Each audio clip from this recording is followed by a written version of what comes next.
So I have the pleasure of introducing Benjamin Richardson. He was born and raised in Anchorage and earned a bachelor's degree in psychology from the University of Alaska, Anchorage. When we were talking, he told me he was an atheist, which I didn't even know exactly what that meant anymore. But it really intrigued me because he is one of the most grounded and open people that I have ever met. So he found his calling after a chance encounter at a Halloween party, and I'll let him tell you a little bit about that. And he found himself in the field of social work. Since then, he's dedicated himself to empowering and supporting individuals with disabilities. He's highly creative and does not take no for an answer, which in this industry is very important. He's passionate about problem solving, active listening, and helping others to thrive, while also navigating the challenges of information overload in today's fast-paced world. I think he hit on a key: overload of information, and we'll talk a little bit about that. Benjamin has never done any public speaking before, and so I offered this as a way in. I think he's going to be doing public speaking in the future, but I haven't told him that yet. And so I'm going to ask him some questions, and we sort of cheated. We got together and talked about so that he wouldn't be blindsided with my creativity. I used to watch Barbara Walters all the time, and man, she could be wicked sometimes with her questions. So, you want to share a little bit from your perspective of how we first met? Sure. Yeah. Hello, everyone. Thanks for having me today. Hello. Thanks for inviting me, Anne. I appreciate your very warm and generous welcome. So as you mentioned, we met at Key Campaign, and we were actually zoned in the same area. So in Key Campaign, they send groups of people into the Juneau Capitol building, and because we live in the same districts, we were both about 30-40 minutes early outside of Senator Kathy Kiesel's office. And so she was sitting there, we had nothing to do, and we just got to talking, sitting outside her office. And it was pretty clear that you were an advocate and I was an advocate, so we shared that similarity in common. And then as our conversation just continued, anyone that's talked to Anne for any period of time can know that she'll go esoteric after 10 minutes. You can be talking about a specific problem, and then it'll just kind of evolve. And it was something I'm not used to, and so I immediately just kind of took to that, and I was like, okay, this is where we're going. And then we ended up discovering, so I work at a adjacent nonprofit to the one that Anne works for, and it's a larger one. And I am the intake coordinator there, and so I learn about individuals whenever they're needing help, and I try to identify what factors in their life need the most support and try to conceptualize what that needs to look like so we can operationalize it in the best way possible. And I did an intake for someone whose care coordinator was like, you should talk to Anne. She knows this person better than anyone. But I think you were on vacation. I think it was February, March. So we never connected. But then as the course of us talking, I ended up realizing, oh, you're that Anne. And so it's kind of that moment of, recognition. And then we got to talking about that. And then we met again at the Full Lives Conference, again, turned into a 20-minute esoteric conversation. So yeah, that's kind Those are of, my favorite. yeah. So I wanted to fill in the blank here. I felt very, very strongly. I've worked with this client for like 14 years, and this big change started happening while I was on vacation. So I was very clear about what my expectations were. And he was so warm and so willing to listen to, because, you know, I was just being a mother hen. So we really hit it off, and I'm really glad. So I wanted you to share how you found your path to social services through a Halloween party. Yeah. So, yeah, I was going to school for psychology. I didn't exactly know what I wanted to do at that point. I just knew I wanted to work with people, in some degree. Yeah, I went to a friend's Halloween party out in Chugiak, and one of his roommates, who Ann and I both know as well, Jason, he was the live-in staff at a home, and I was curious about it. You know, if you ever met Jason, you would not suspect him to work in like the social services field. You would expect him to be kind of in a construction or something. He's this huge guy, huge beard, tattoos all over, but he's just a gentle giant, really. And I started asking him questions like, "What do you do?" And it sounded interesting, and so that's how I kind of ended up getting hired. And I bonded with the gentleman I worked with, and then eventually I was poached for a different role in the organization. But it was kind of, yeah, I didn't know what I wanted to do before, and it's kind of nice to feel a sense of fulfillment and use my degree in earnest. So. Great. So I want you to speak a little bit about what your take is on the information overload, because I thought it was a really interesting way to look at it. And Okay. Yeah, we're going there already. by now. Yeah. So 3 minutes to esoteric. yeah. I shouldn't be surprised. So information overload. I think we're all experiencing information overload now with the internet age and media and everything. In my role, I get information overload because really, we need to learn when someone's asking for help. You want to figure out what's going on from kind of the ground up. It's not just there's a nail here, hit it with the quickest solution possible, because you might be neglecting the bigger picture. And if no one has taken the time to kind of try to look at it from all the different perspectives, because usually in the field that Ann and I work in, there's multiple perspectives. There's the mother hen DSP who's gonna advocate fiercely and be protective, which we appreciate. There's guardians, and but most importantly, there's the individuals who may or may not have that ability to verbalize or communicate their own perspective. So it kind of takes that full picture kind of thinking, and it's hard to do that. It requires a lot of effort, and it's fun, it's rewarding, but it's challenging. And when you're reading too many documents or anything, it becomes overwhelming.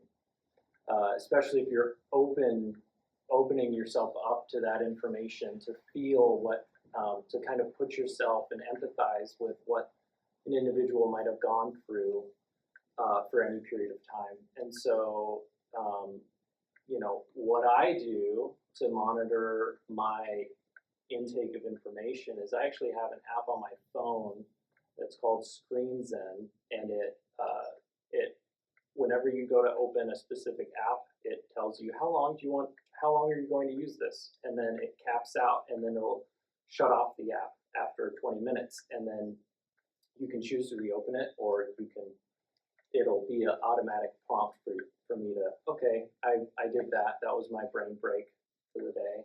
So yeah, it's something that I've done to try to curb the amount of external kind of bombardment of information. So one of the things that really impresses me about Benjamin is that he actually puts a picture together of the individual from all these different perspectives.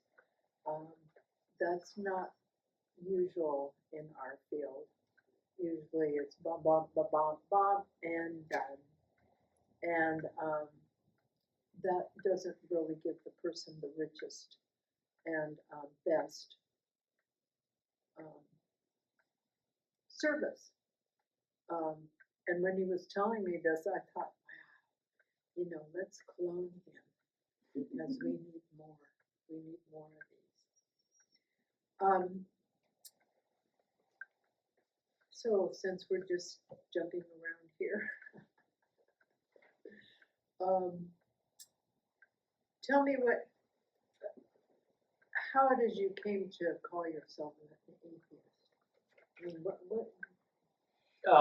My parents, I didn't go to church when I was growing up. I went to Easter Sundays 3 or 4 times over my childhood, For the eggs? For yes, yes, and to make my grandparents happy. They were Christians, and yeah, so I didn't have that much exposure at all to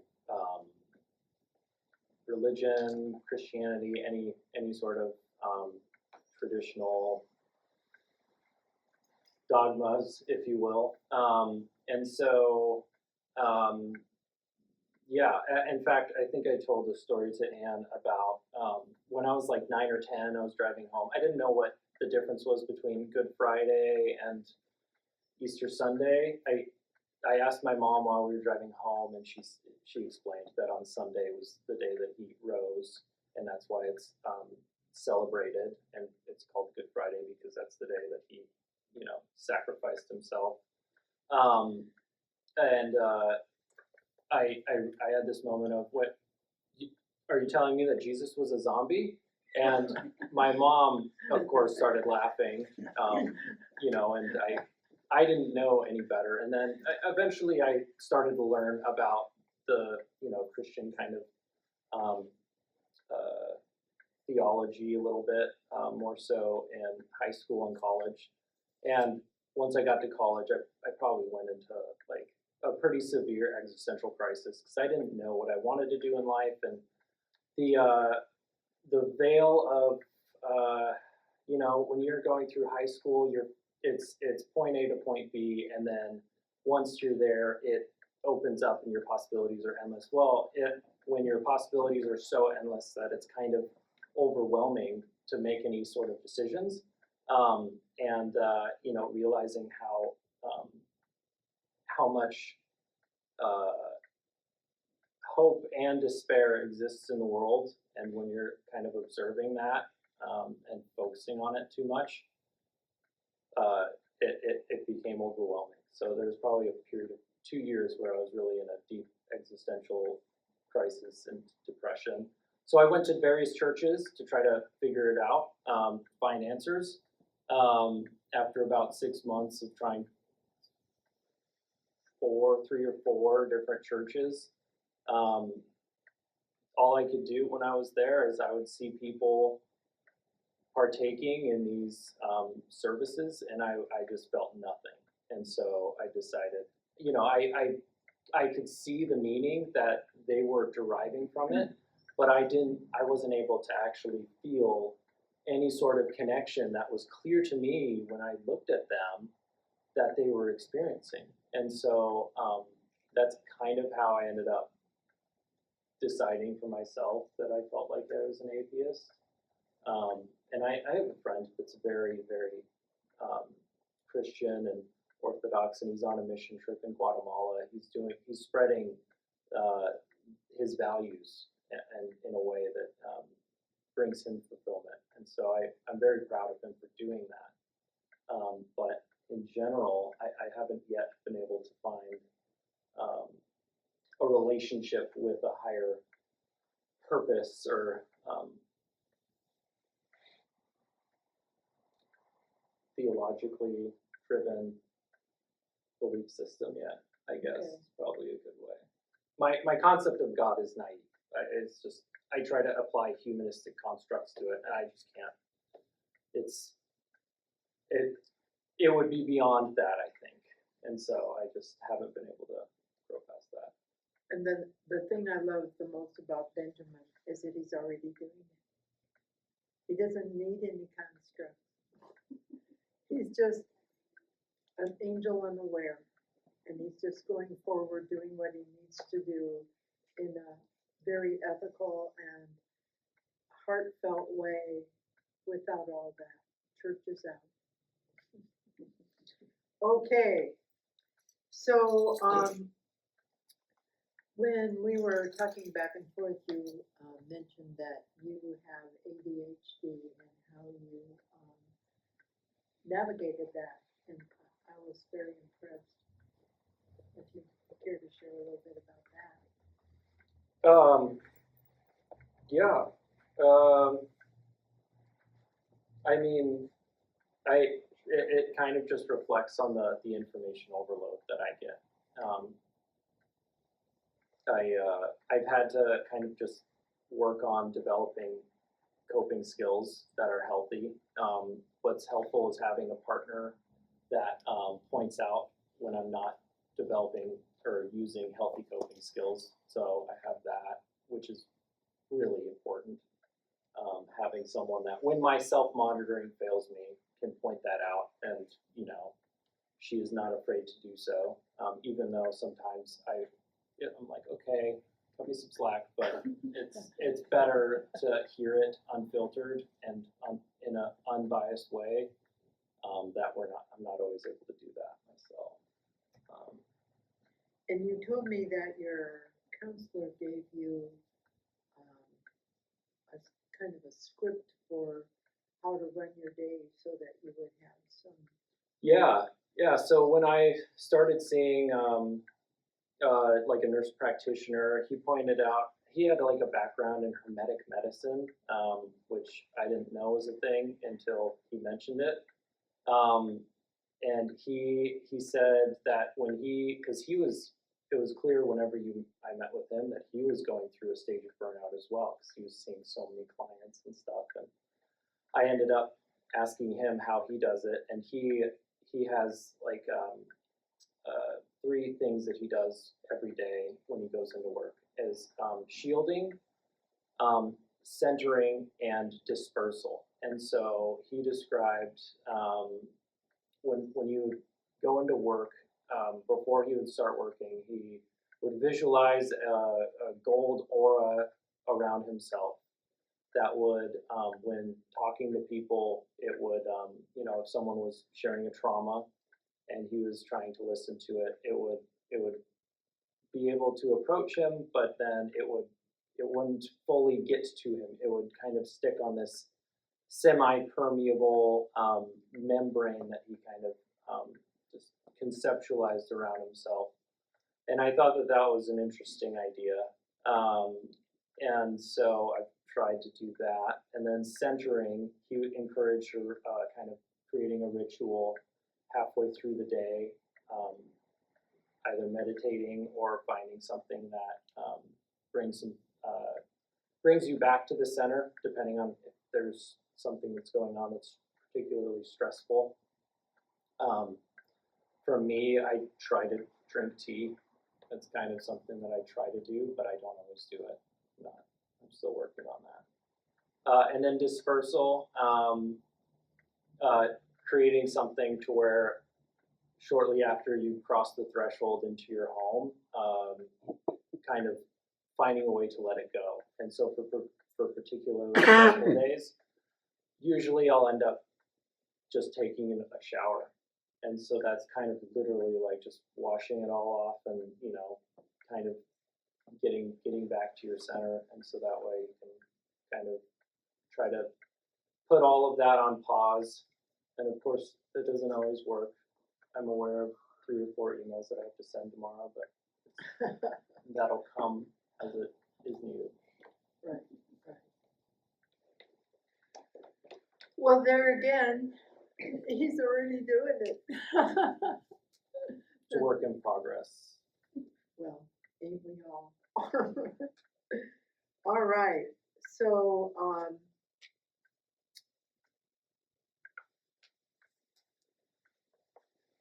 let's see here.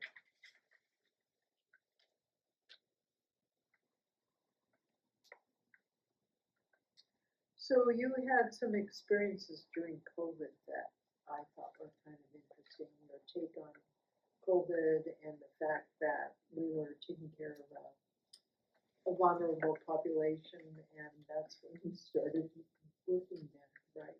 Just very. I was working there before. I started in 2018, and then I worked through COVID, and so that was interesting because we were deemed essential workers, right? And yeah, it was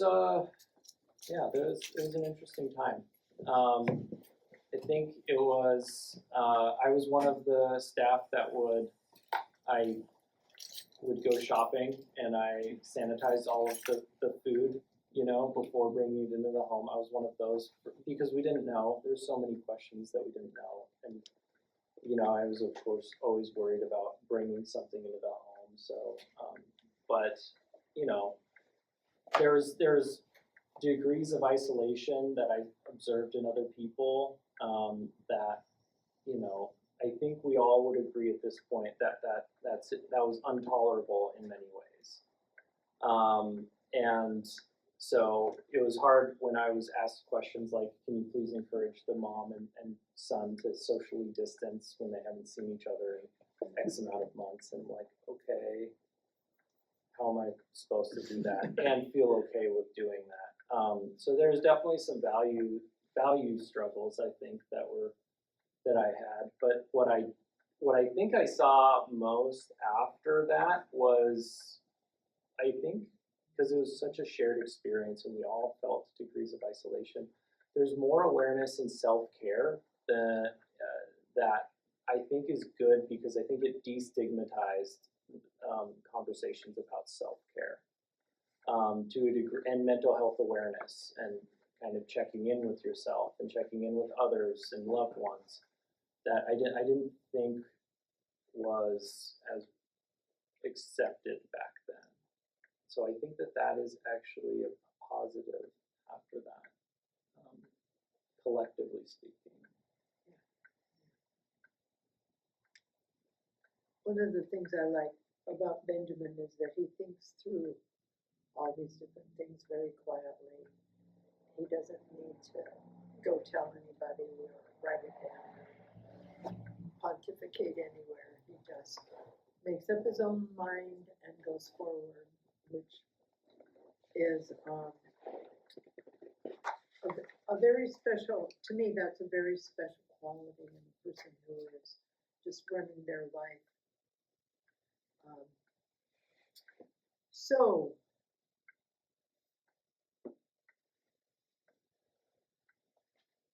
here's one. Many people link their sense of purpose to a spiritual or religious path. For you, where does your sense of purpose come from?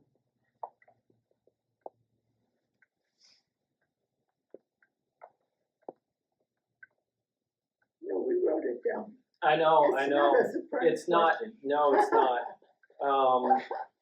It's one of those questions. How do you sufficiently answer?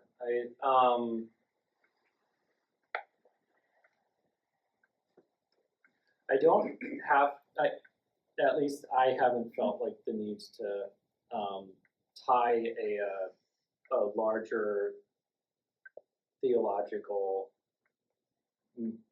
entity behind me knowing that people are interconnected, and when we are more interconnected, we're all better off. I feel the closest I've ever come to knowing that I am where I am supposed to be there's like two events that happened, and I knew I was exactly where I was supposed to be because I was helping someone that desperately needed it at that time. And you know, it was obvious to me that that's where I should be. And so the closest I could get in replicating that is whenever I'm trying to actively help someone. And in a lot of ways, I'm not able to sufficiently do that in a way that I would prefer. You know, I'd prefer to be able to snap my fingers and all of their problems are solved.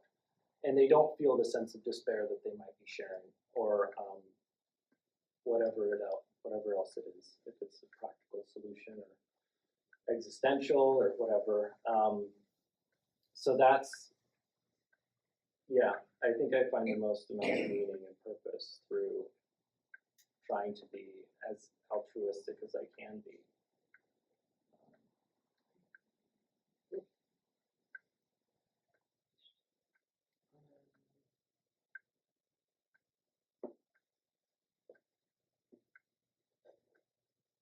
Do you think your view of spirituality or the human spirit shifted over time as you worked through your working experience?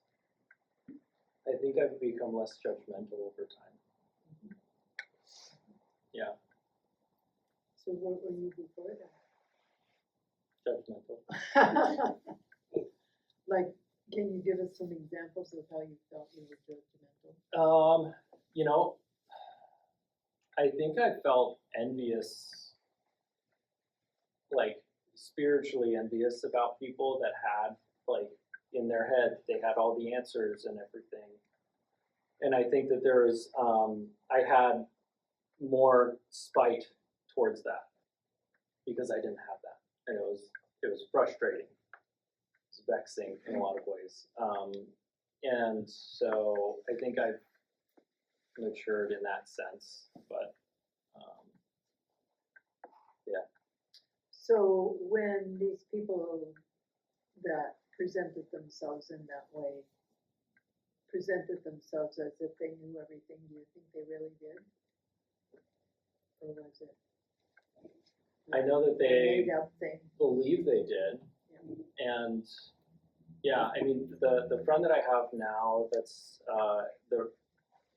when I met him, he was as dogmatic as he is now, and that was one of the things that we actually like ended up bonding over. Ironically, is because we would kind of have these like kind of just clashes of, you know, I would play devil's advocate, so to speak, with him, but he would always clap back with his understanding, and I always found it interesting, but interesting in a way that I felt like I could never relate to it. You know, it was more so like an intellectual exercise than it was like a, yeah. That's interesting, because that's a question that I ask myself often when someone goes into a big elaborate philosophical thing, and I think, interesting, because I may or may not. Sometimes it's just more information that I need to sort of chew up and decide what I think about that. But I wonder about their sense of confidence in what they're saying, because it seems so kind of fixed. So I understand what you're saying. All right, so let me see if I have any other ones to ask. We have 100 pounds of paper here, but not necessarily in order. Isn't that just like me? So, as you move forward after you've had this little experience with me and with speaking in front of the people, what do you think you're going to explore next? Honestly, this experience was very, very interesting. A little, you know, nerve-wracking because but I knew that been so busy, I haven't really been exploring my sense of spirituality and belief systems. I've just been in this very like, survivalist mindset of, getting through the work week and then, getting prepared for the next work week. It's kind of, there's a cycle of being out of balance and trying to get balance and then being somewhere in between. And so I haven't honestly been putting a lot of thought or attention towards it. So when we were talking the other day, you mentioned burnout, and I said, you don't have to do it alone. What was your take on that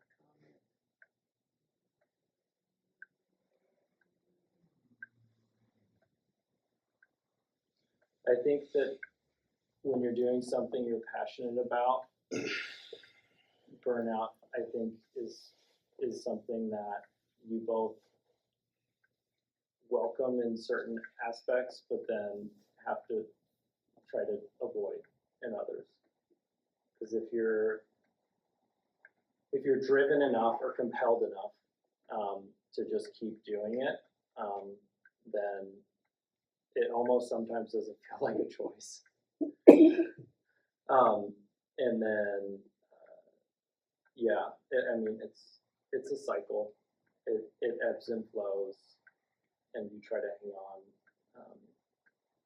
There's one thing that you mentioned during your spiel a couple weeks ago that you observed that a lot of women were kind of absorbing I'm paraphrasing, but absorbing the kind of the pain that's out there, and that you were reflecting that wasn't healthy. And I thought that was really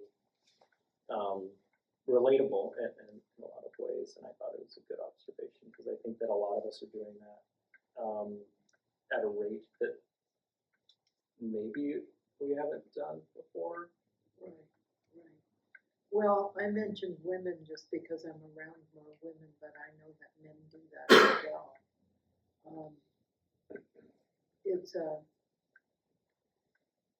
It's an interesting phenomenon when someone comes to you who's been really traumatized and they're telling you their story, for you to have the golden bubble around you and have the story only come this close.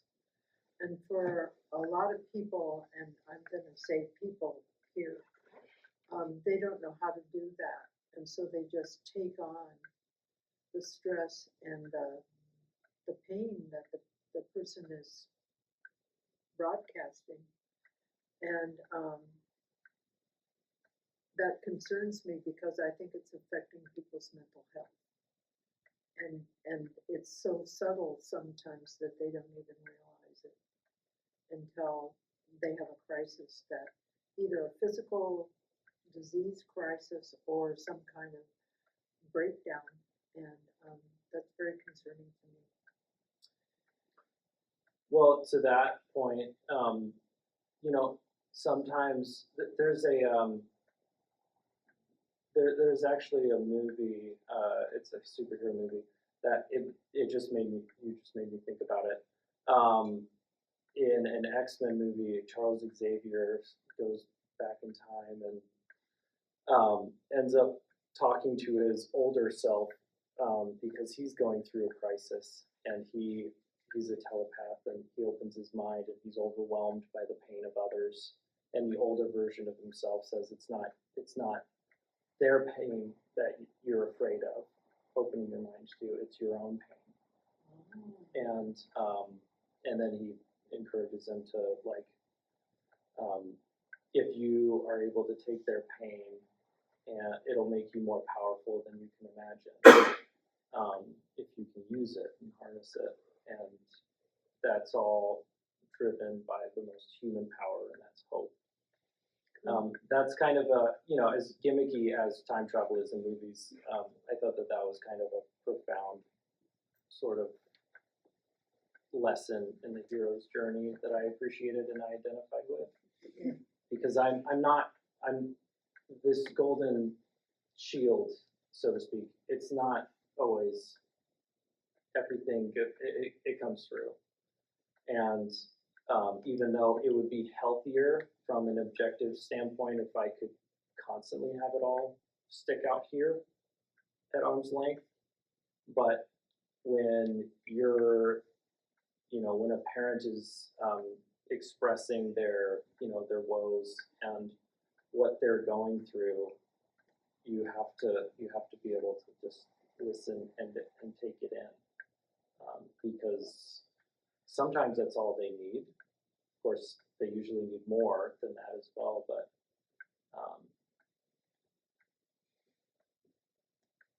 we're better off when we help each other and carry that shared.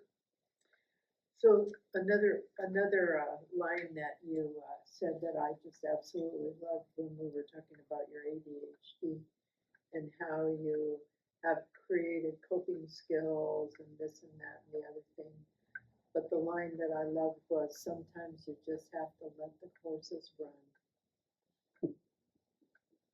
Yeah, I studied psychology because I wanted to understand my brain and why it was the way it was.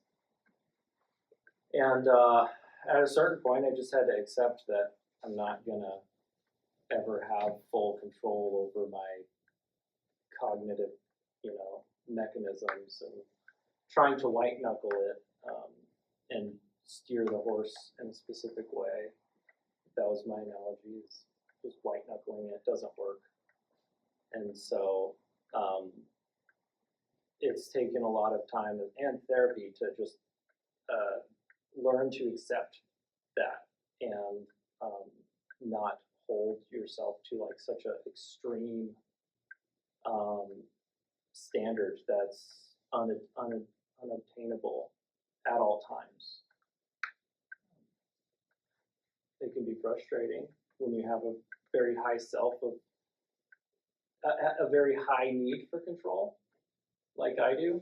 But I think it's a healthier path. Well, it certainly resonated with me, and I have used it several times in the last couple of weeks. Going, sometimes you just have to let the horses run,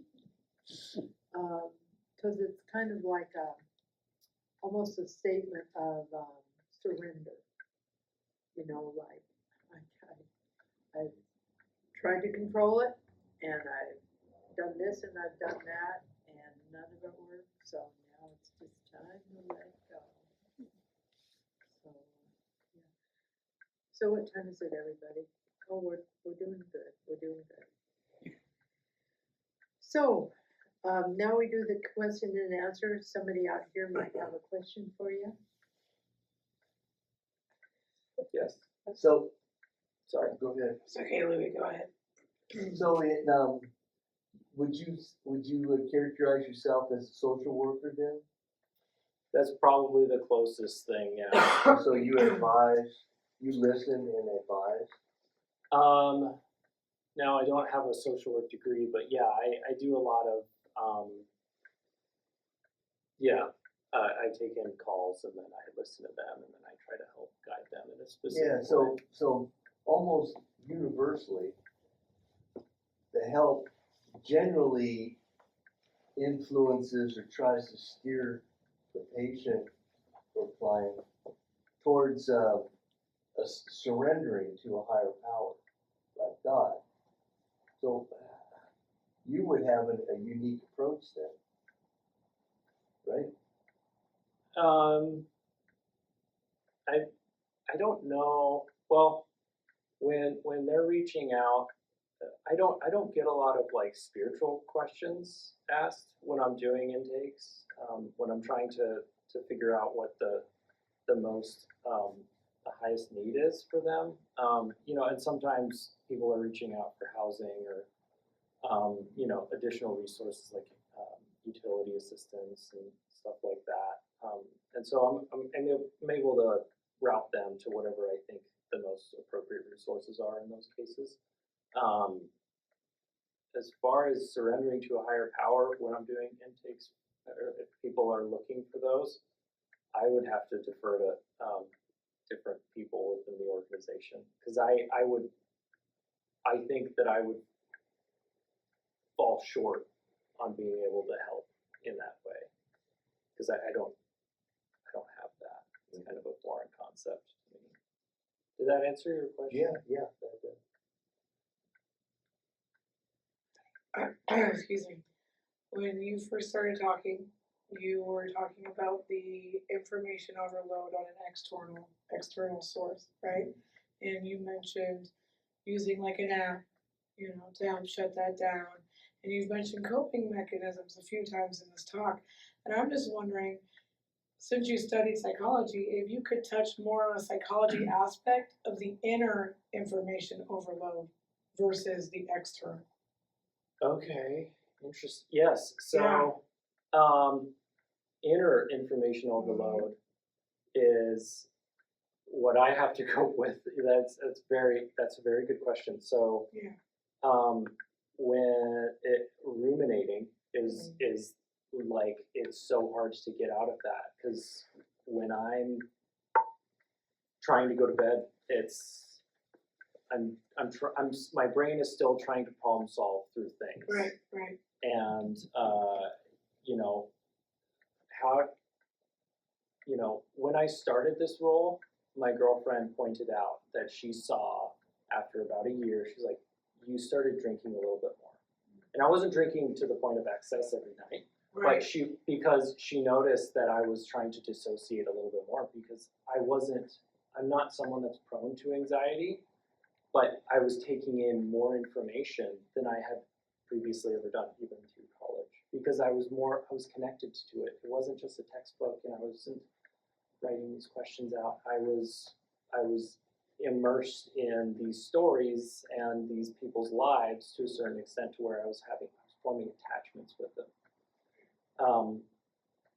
And so what I've done to do that is I've made thanks to my girlfriend who pointed that out, and is open enough to point that out whenever necessary. I ended up I'm listening to music when I go to bed to try to help me do that. Non-verbal music, so it's kind of more like instrumental. And then, but as far as trying to help cope with internal, when I catch myself doing it, of dwelling on certain problems, certain thoughts, I try to remind myself of what's the most practical outcome for that specific thought or problem.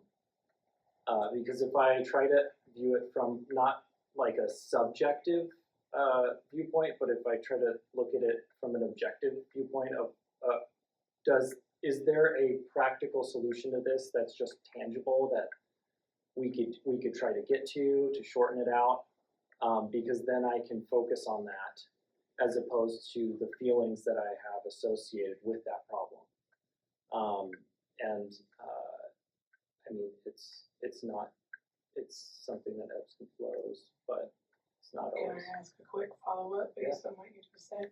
So when you're ruminating on it and you come to the practical solution, do you ever, or on a psychology level here, where then the practical solution may be clear, but the fact that there's infinite truths to everything and the infinite truths to that practical solution, then all of a sudden you're ruminating on the possible practical solutions on every aspect.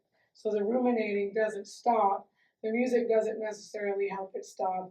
It just continues to spin, because there's no way of finding some sort of landing point when the fact is that there are infinite truths to every moment, and there's practical solutions on every level. Does that make sense at all? Yeah. Okay. Yeah. Yeah. It can be uncomfortable not having an anchor. Yeah. Yeah. Yeah, I think that's a shared experience, and that was a really interesting way of putting it. And so I appreciate that. You know, if the problem is tied to social work and a specific person, then, you know, what I often find is I propose 2 or 3 different, what I interpret and what I conceptualize as the top 2 or 3 choices of like, this is the best outcome for the person or for the problem. And then allow the individual to try to, whatever path they will need to go on, or whatever outcome they need, it's been my experience that it will normally just kind of gravitate towards that. Yeah. But it can be frustrating if my objective best outcome for someone doesn't match up with what ends up being, because then it's a mismatch of expectations, is that I set myself up for failure because I created too high of an expectation for the outcome, when maybe someone wasn't ready for that, or maybe it wasn't time. Yeah. Sorry, bud, I just got one more quick thing here. So when you're talking about this, you are pinpointing it about other people. So does this happen to you on a personal level? Like the fact that you have to disassociate, or the drinking and the music and all of that, because where you're at on that inner information overload is still about an external source, but does it happen for you on your own level, your own objective and practical outcomes of where your own paths could lead, and for your own life and about you and not about other people? I think yes, yeah, and I think it's been very convenient for me in the last 4.5 years to allow myself to just focus on other people. Right. I get that. Because then it's, you know, I'm not as Right here, sorry. Okay. Yeah. All the distractions. yeah. Yeah, go ahead, bud. So you got it, you nailed it there, you nailed the whole crowd. That was something for us to learn, that you're in. I love your articulation is so straightforward. There's no bullshit dancing around with it. I love that authenticity. Several times you've spoken about feeling your way into something, whether it's religious groups or whether it's people or this or that. Not to put a word on it, but it seems as if you have such a natural, unattached intuition about you that you're playing with through feeling, through ideas, through different devices. And you've got a gift of too much, but you've handled too much in lovely ways with kind of innocent simplicity rather than all of these ideas and words and BS. But you appear, it feels to me, and what you said that everybody in the room got, which was kind of an intuitive thing you fell into. I'm not saying that's God. I'm saying it's something you felt your way into. So do you grok some of what I'm referring to? Grok. Understand? Yeah. Feel? Yeah, I've never heard that. That's It's a reference to science fiction reference of when you're dealing with Martians, you can't think like yourself. You have to grok what's going on. Good description of Because that. Bud's alien. Stranger in a Strange Land is the reference. You love that book, Yeah. Stranger in a Strange Land. Okay. Anyhow, sorry about that. Wonderful recap, but So your feeling, please speak of that. this is what so enchants me about him, is that he's doing exactly what I've been trying to practice Yeah, for we all need years, to practice this. just so naturally that he doesn't even realize his own wisdom. I would thank you. I don't know. It's not it takes, yeah, I try. It's yeah. Well, it's a big adventure for all of us, but you're handling it so well without a lot of external decorations around you, which is sometimes what a church is. I mean, you know, we have all the candles and the paintings and the, you know, books and the thises and that's, and you're doing just excellently without any of that. So I just want to let you know that there's nothing wrong with you.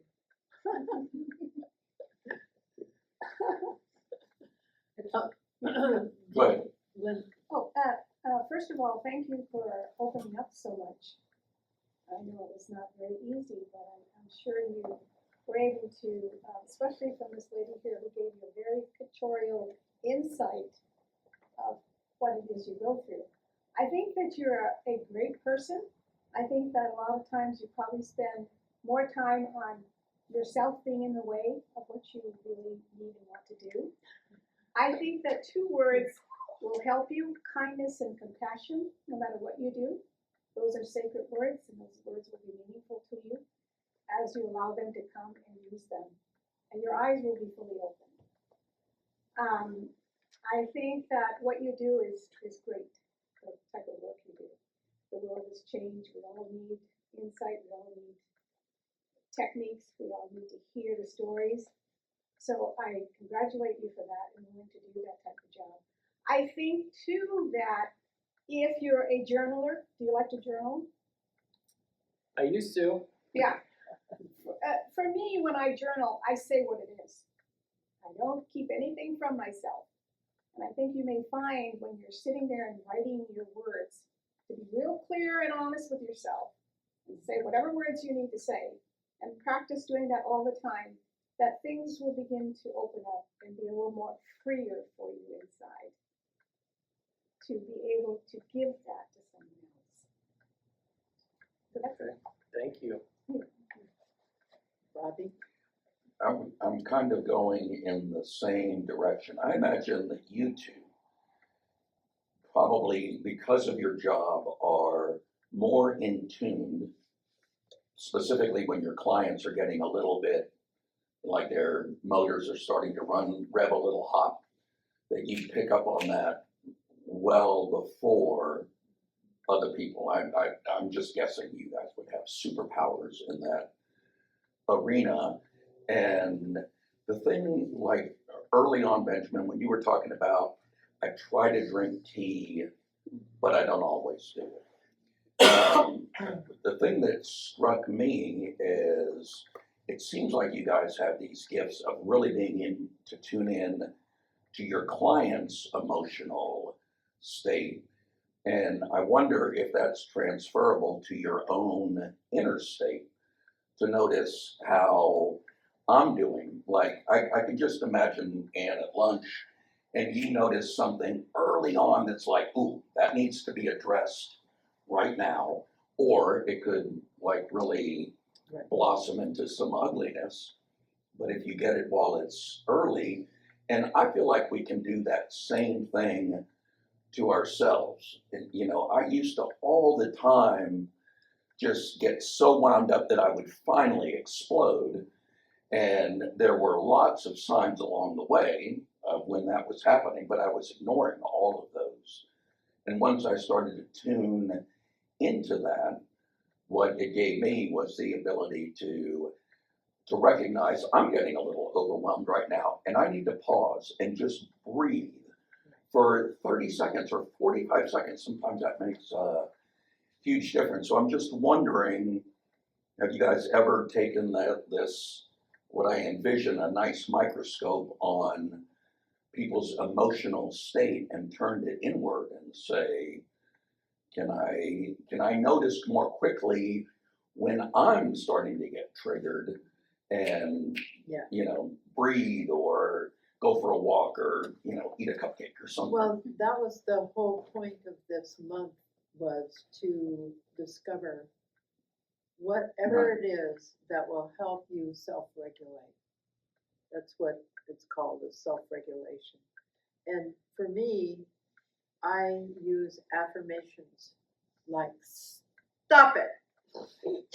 When my brain is starting to swirl, especially when I'm getting into somebody else's business, man, I can go so far.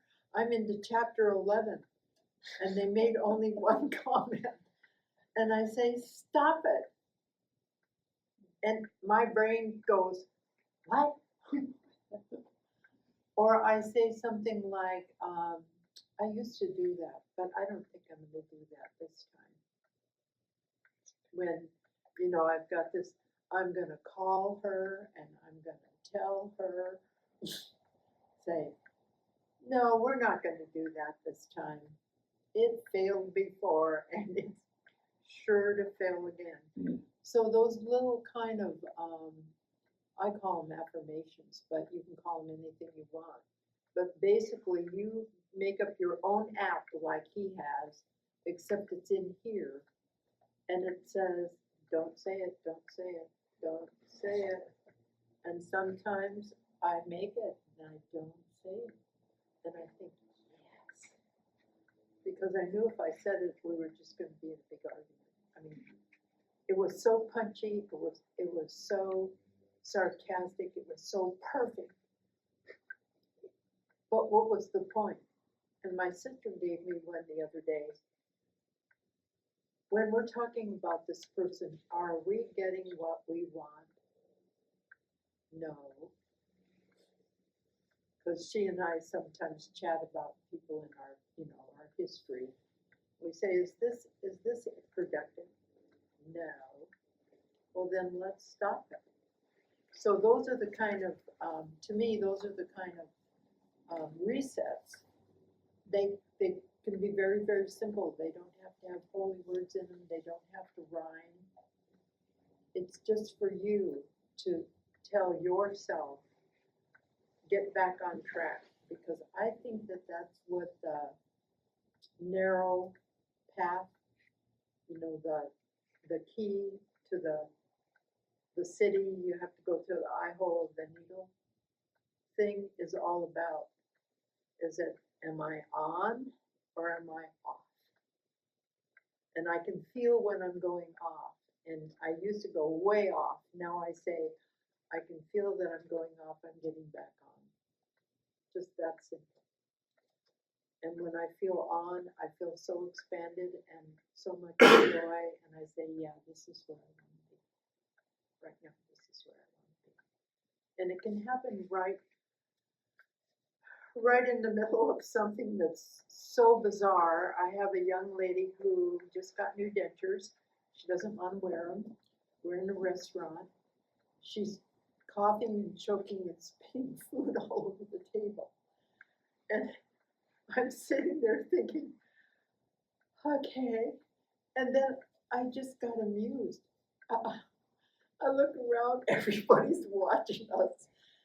I'm supposed to be in charge of the situation, and I'm certainly not. And it just struck me as funny. And I was able to just flow through it. And, we just left everybody with the unfinished show. But I was mostly proud of myself because I didn't start saying, I'm supposed to be in charge here. I need to do something really quick before this gets any worse. Well, it's already really bad, so what could be worse? I don't want to know. But that's kind of the rhythm that we can get into. And in this center, with ancient masters and all that we have available to us, we can be powerful, powerful models of neutrality, self-control, joy, peace. And we'll shine like angels because it's just not happening out there a lot of the times. If you walk into a grocery store and you see people all crumpled up going off to get their groceries with just this sad, sad look on their face, you can go up and say hi. I do. Do you want me to help you get that off the shelf? That's how simple it is. Church is out.